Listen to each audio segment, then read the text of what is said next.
Yes. What's going on, people? On a Sunday. The Sunday morning after. This is the hangover edition. Boy, I can't lie. We're going to go into our predictions. You know, we've been doing a little bit of a back and forth, like seeing who knows what. And that's why I love this boxing game, because no matter who you pick, you got to always have a logic for it. But few people would have predicted what we saw last night. Yep. In terms of the takeover, Teofimo Lopez, undisputed, 135-pound champion, lightweight at the age of 23. Jordan year. Within wow, I love that. I like that. By the age of 23. Wow. I mean, we just got to give this man a round of applause, man. I mean, Teofimo Lopez. So listen, but I'm going to let you kind of kick off, really, and the reason I'm going to do that is we're doing that special edition when we're in the studio, but you got the prediction right. You and a few other callers on the show on Tuesday, they predicted Lopez. Uncle Benga got it right, so shout out to him. Uncle Benga got it right as well. So make sure you shout me out today. Yeah, 100%. You know, so, and we'll do the same thing on Tuesday. But yeah, look, you watched the fight. You predicted Lopez. I mean, do you know what? What are you thinking? I thought it would have been a knockout, but I thought it was just going to outdog him. I said that on Tuesday, and you know, just speaking to everyone about it, even in the gyms, because I go to my local amateur. Shout out to West Kingsland ABC. They were saying, look, Loma's too much for him. Loma's going to be this.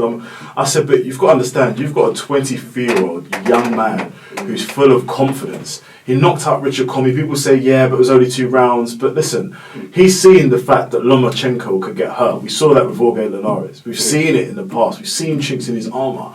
So I thought it was just about the belief and the self-belief of who wanted it more. And the whole confidence, even when he walked out to the ring, even when he entered, I just felt like he had just had that champion written all over him. Like, I am here to stay. And, you know, I think, if we're getting a bit technical now, it was the body shots that really slowed down Loma. I felt those bodies, and just it was a bit tit for tat. Those guys going back and forth, but I felt the body shots were really slowing them down. And I've got to say, if I can interject, I think you're totally right with that. I mean, I think Lomachenko showed he's got a good chin, but I think just to let you go on is the body work from Lopez was really, you got to say, it was next level, because do you really want to get that close to a fighter like Lomachenko where he can counter you? Great feet, by the way. Yeah. He's got unbelievable feet. His feet are up there. I wouldn't say Mayweather-esque, but he's up there with elite level feet. You're talking Lomachenko, right? Yeah. Football, of course, he's an amateur, 400 amateurs, but also I think the greatest lesson to take from this is that just because someone's an Olympic gold medalist or amateur pedigree, there's still that time when you step into the ring, and it's you and the other man, and it's as much as they've got the most technical pedigree for this guy, and the amateurs, it's still down to who wants it more. And Lopez just had that. I want it. I'm not leaving here. I'm dying in the ring. That's how I felt. I literally felt that he left it all. So even when he was waiting for the judge to, I was like, "Don't do me like that. Don't do me," because he felt in his heart he won. Yeah, I mean, and that was. And you could see, I mean, look, I don't even want to get to the end, but I think what was very telling was at the end of the fight when we were waiting for the decision, the Lopez corner and the Lomachenko corner, I mean, you could see they were resolute. They were like, this is not a win for us. What I will say to you as well, for me, I think Lopez showed no fear. So I remember you said to me, bro, go and watch the Blood, Sweat and Tears. It's sick. And what I got to say is I watched it and it was dope. Like part 1, part 2. Production. Whoever did the production of that, bro, come down to the studio. We're going to get some exclusives. But what I really liked though was when he was sitting with his family, they were having a nice meal, and I think it was one of his uncles, the dad's brother, or maybe the mum's brother, and he was basically saying, listen, like, Teofimo's not afraid. He said, I think a lot of the guys that have got in the ring with Lomachenko before, they've either been a bit timid, they've been afraid, they've been in awe, but he was saying Lopez isn't. I think, to be fair to Lopez, look, it's been over a year that he's been chasing Lomachenko, so he saw something, or he knew something, and I think he just displayed that from round 1. And, you know, you spoke about the technical element. I think we have to get into the fight. By round 7, like, what was you thinking? I was like, this guy's got it.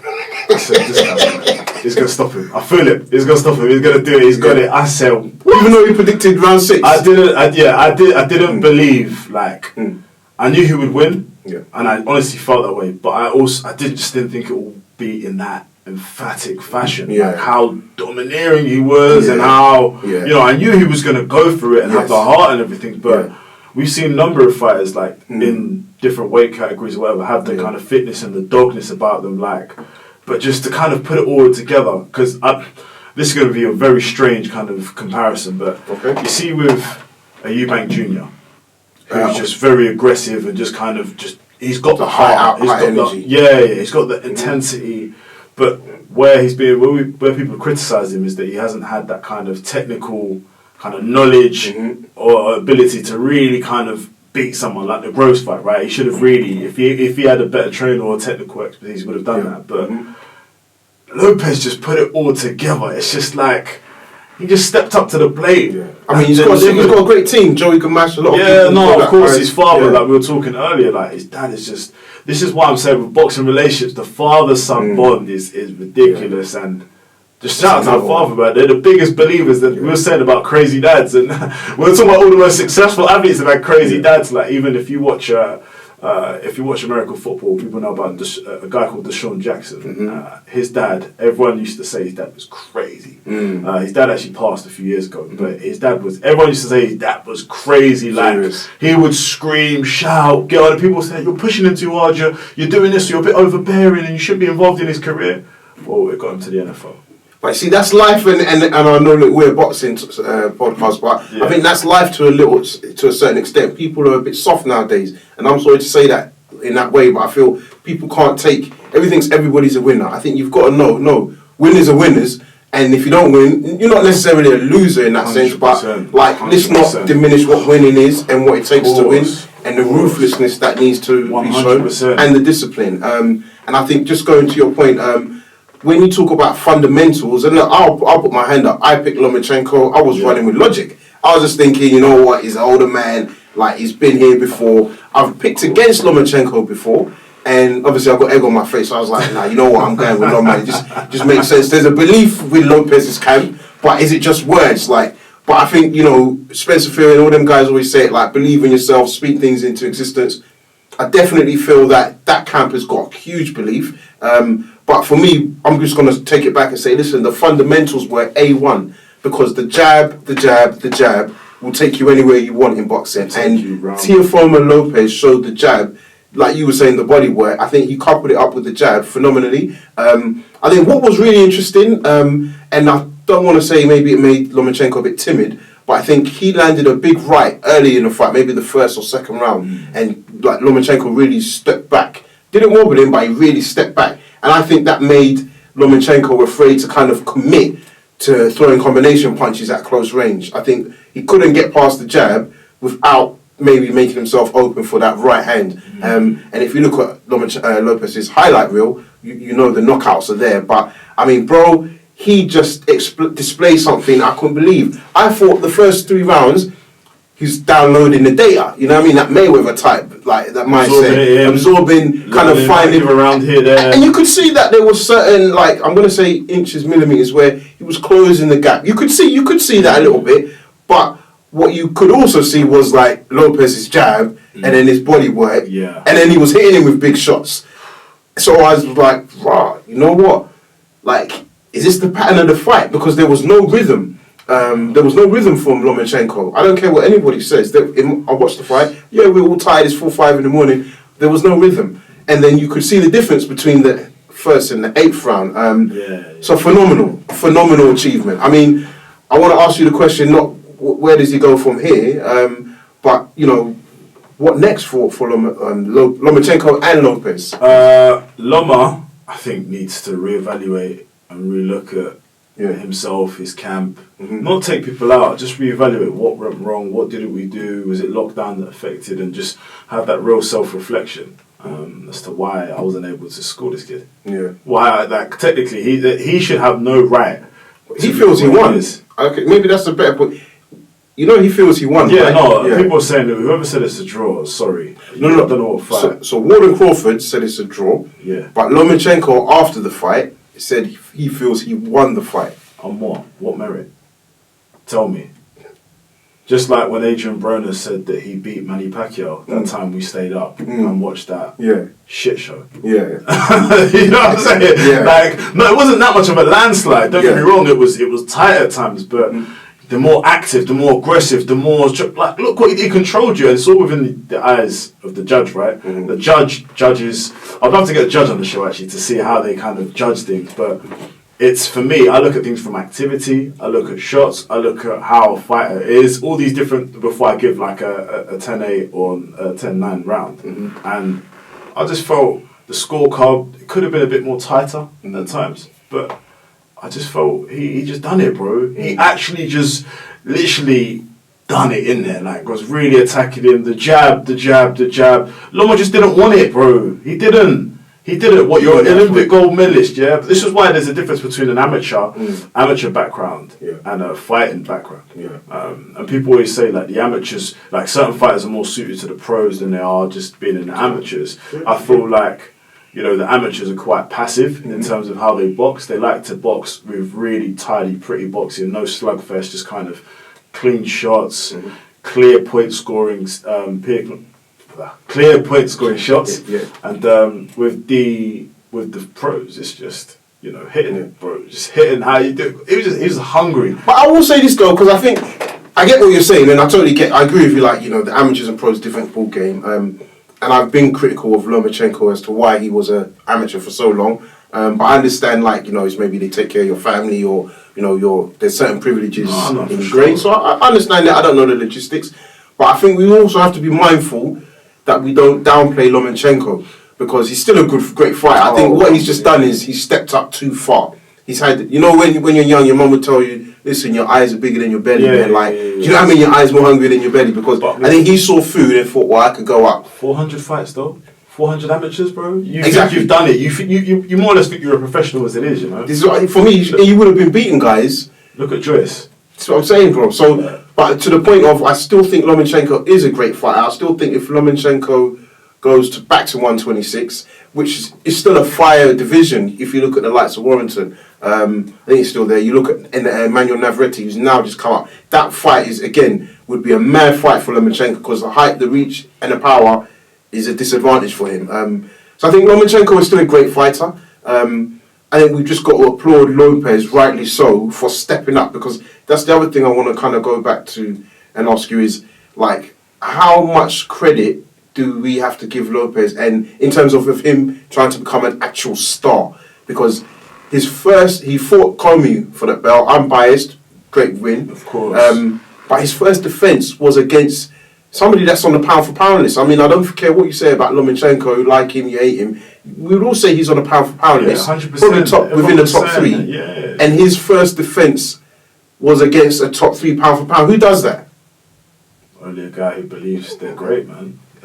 Only a guy destined for greatness. Yeah. Like, literally, only a guy destined. He can only go up from here. Shame on you to all the other lightweights in the division, man. Shame on you, because this is a guy that stepped up, called him out, and put his money where his mouth is. Loma, even, to be fair, Loma lowered his purse to be able to give the offset to Lopez, and that's why you also rate Loma, because he's not a pussy. He's not scared. 100%. He's not scared about it. He's I don't say he took the loss like a man, but he's ready to take it and chest himself and prove himself. Whereas I feel like, you know, there's an awful lot of pressure on Devin Haney now.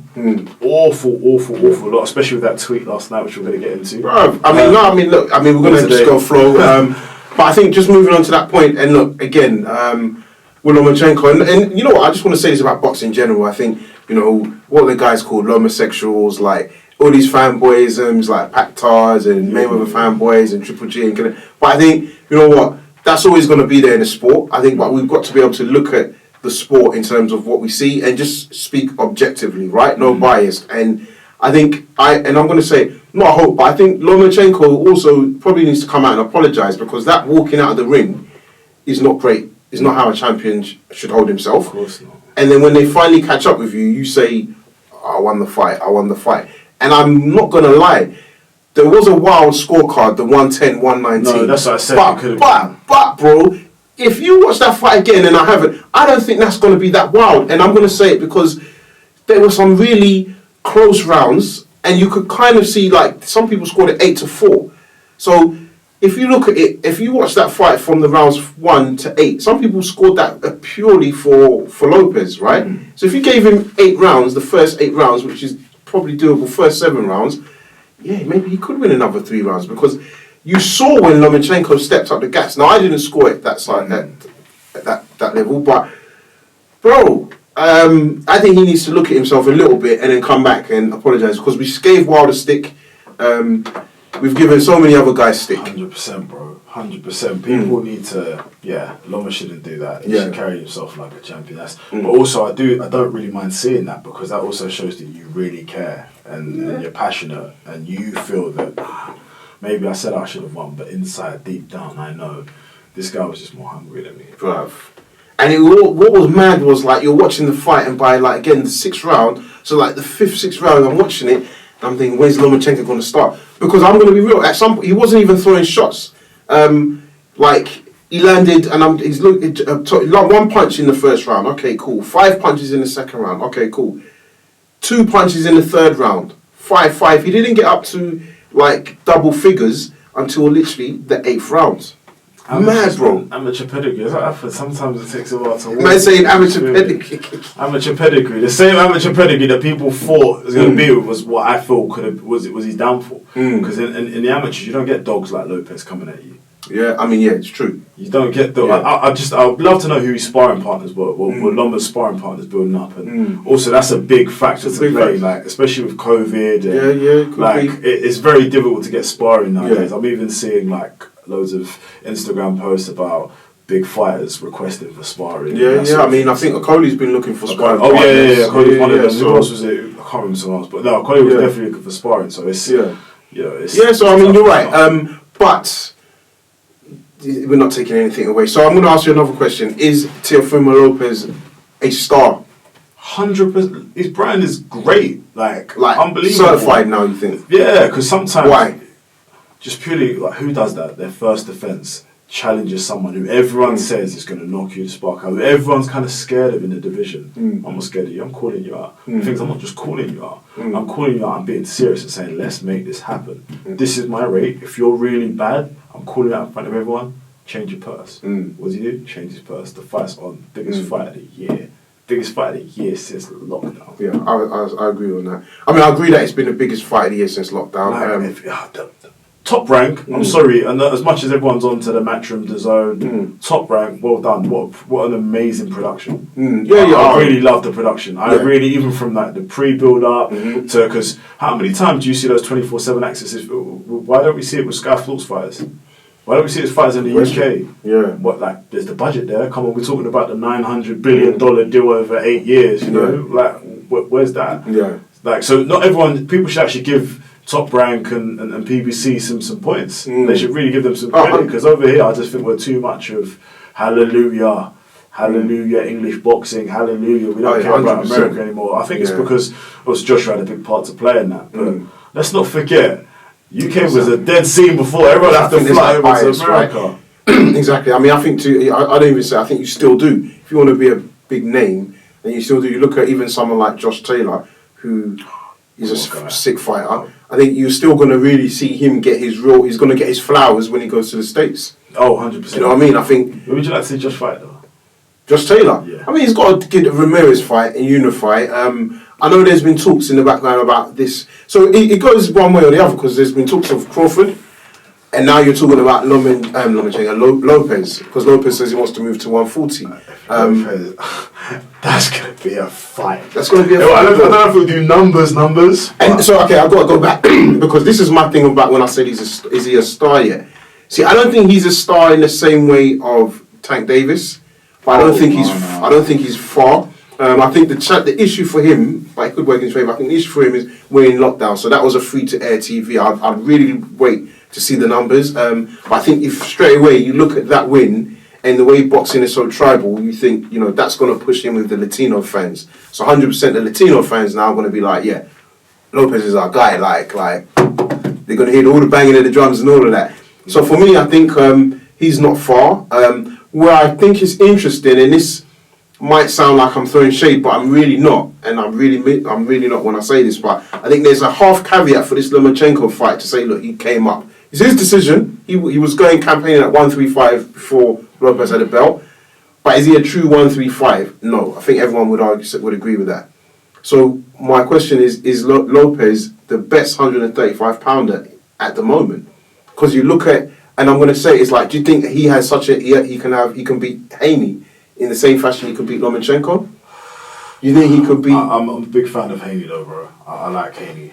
He's got talent. He's got skills. I do really like him. I just think your last fight, like I said on the show a few weeks back, your last fight was on a YouTube undercard, and that was just a bit of a shaky win. Yeah. A shaky win, I mean. Yeah. We've seen him do the pad. We've seen him just outclass boxers. So, I don't think. I think Haney will rise to occasion. I think he'll rise to the occasion against someone like a Lopez. But Lopez has got. Thing is, you can't stop someone like that who's just did that. Who's just did that. You think he's going to slow down momentum? Yeah. Look what he just did. Yeah, and because you were so bothered about him, and you were like, "Damn, I didn't really think he would do it." You're now tweeting out of emotional bullshit saying, Loma, yeah, you should have just. I would have just congratulated him, and be like, "Look, let's get it on." Right. I didn't like that.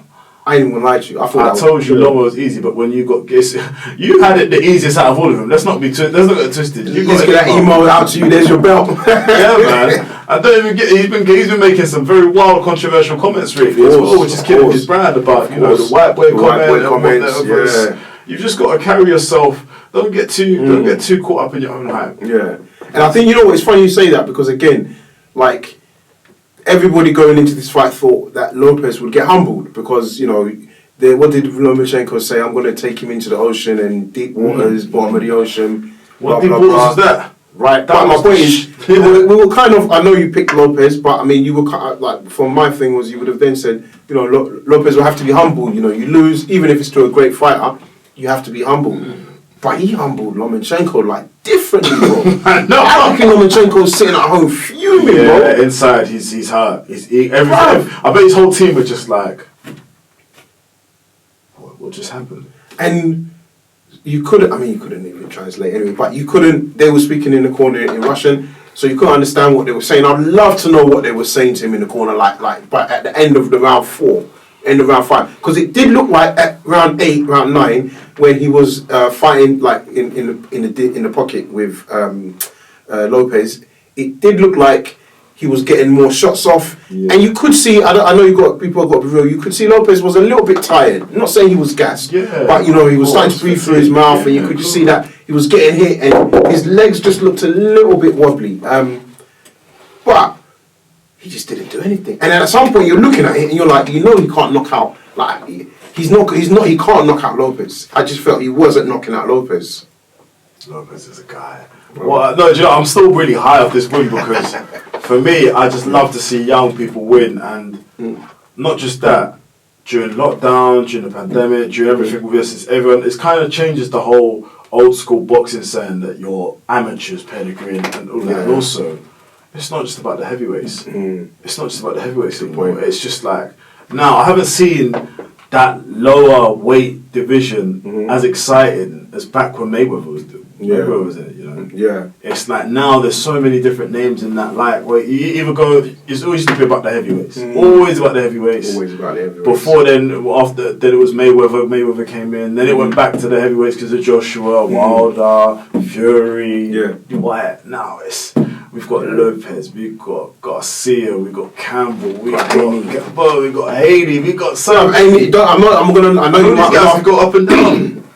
Obviously for not, but you still got Richard Cotton, the likes of Richard Cotton. Sorry, Streetwise. That's my bad. I'm sorry, Streetwise, I'm so sorry. No, but it's understandable. But yeah, like I said, like he's still going to be a threat because, I remember speaking to them about the Lomachenko, and they were confident again. They were confident against Lopez, and I think Lopez, he beat him, but they were also quite confident. But if they got the Lomachenko fight, that they would beat him. And I hate to say it, but Lopez just made Lomachenko look kind of so ordinary.